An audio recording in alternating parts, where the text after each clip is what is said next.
Hello all, welcome to Trifecta English classes. In the last video, we saw the structure of a sentence. We saw what a subject is, what a verb is, and what an object is. We learned to identify these three components of a sentence. Now we will try to go into details about subjects. Subjects can also be called persons. We have three persons in English language, in English grammar.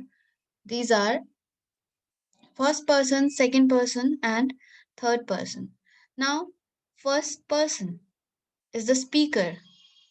Speaker is I or we. I or we is the speaker. If I am speaking, I am speaker, and its plural form is we. Now we have second person. Now, if I am saying something, I am saying it to someone. So the person who I am talking to will be the second person, that is the listener. So you is the second person. As it is written here, to whom the speaker talks to.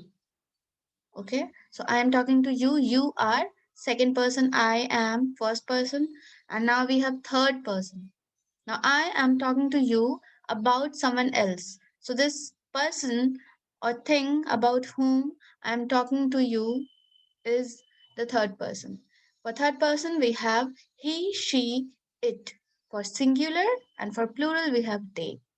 Whenever I'm talking to you, it has to be about he, she, it, or they. So this is the third person. All right.